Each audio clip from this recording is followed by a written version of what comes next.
Rods, tingnan mo. Sila na ba yan?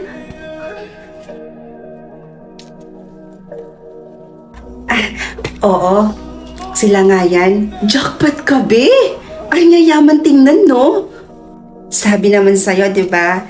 Kaya nga na-appreciate ko na nag-set sila ng ganito eh. Siguro, baka gusto pa nila na mas makilala ako bilang mapapangasawa ng anak nila. Rods. Ay, hello po. Wag na. Hindi yan ang pinunta ko rito.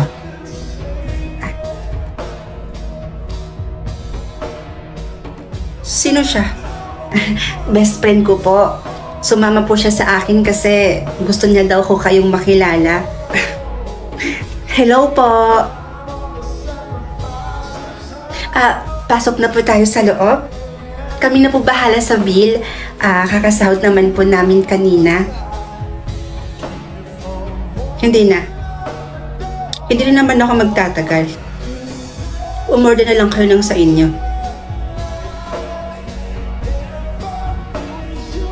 Sige ho.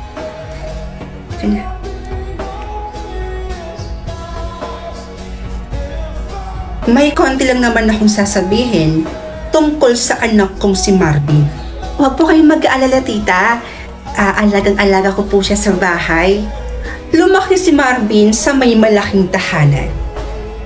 3 ang yaya at nakakakain ng higit sa 3 beses sa isang araw. At nasusunod ang lahat ng mga gusto niya. At ngayon, independent na po siya. Marunong na siyang maghugas ng plato, marunong na siyang maglinis, maglaba, at marunong na din po siyang magluto. Which is not good for him. Po. Hindi na ako magpapaligoy-ligoy pa, Rods. Hindi kita gusto para sa anak ko. Pero tita, nung kasama ko po si Marvin, sinabi daw po ninyo sa kanya na boto daw po kayo sa amin dalawa. Siyempre sasabihin ko yon. Wala eh. Mahal ka niya. At ayokong sumama ang loob ng anak ko. At ayoko rin hindi kami magkasundo ng anak ko nang dahil lang sa babaeng katulad mo. Kaya ako na ang nakikiusap sa'yo, Rods. Dahil ang gusto ko para sa anak ko, makahanap siya ng babaeng mayaman, katulad namin, katulad niya, at higit sa lahat, ay magiging masaya siya sa babaeng mapapangasawa niyang mayaman. And I made a research about you. Nasa hospital ang kapatid mo. And kailangan niyo ng pera, right? Makakatulong niyang milyon na yan kapalit ng pag-iwan mo sa anak ko. And please, hindi ito dapat malaman ni Marvin.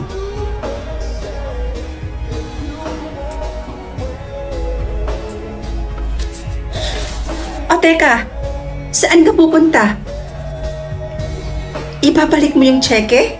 O pupunta ka dun sa kapatid mo para bayaran yung bill niya?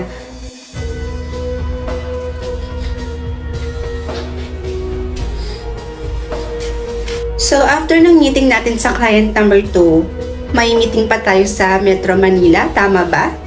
Oo, tama.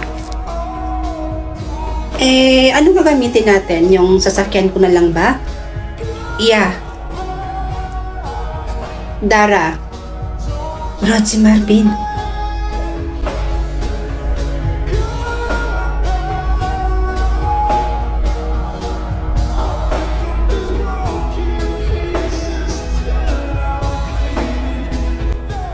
Marvin?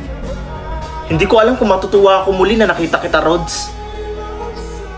Matapos mo kong ipagpalit sa milyon ni Mami. Mukha kang pera, manggagamit. Wala kang alam sa mga nangyari, Marvin. So stop judging me. Look at you now. Asensadong asensado ah. Monthly ba may income from mommy?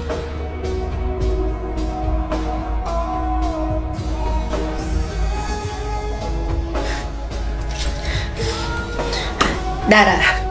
Dara, halika na. Mukha kang pera. Pinagsasabi mo.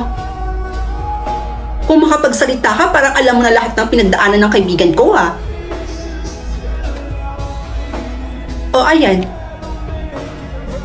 Nasa loob niya ng checkeng binagay ng mama mo. Kasama ng pirma niya. Hindi niya yan ginastos, Marvin. Hinayaan ng mamatay ang kapatid niya. Kaya wala kang karapatan para pagsabihan ng kaibigan ko ng ganon. Alam mo, sa totoo lang, hindi naman dahil sa mga magulang mo kung bakit kanya iniwan. Dahil yon sa mga nalaman niya tungkol sa'yo. Sa lahat ng pinagkagawa mo. At kung sino ka talaga. Ha? Anong sinasabi niyo?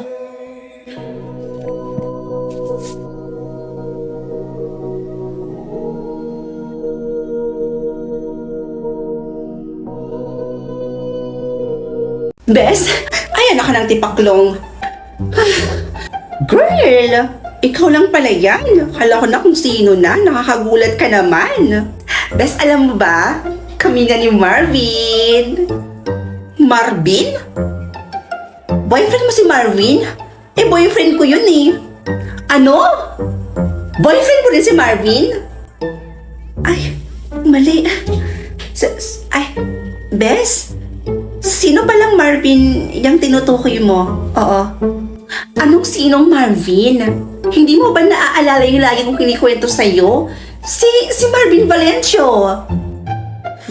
Valencio? Oo.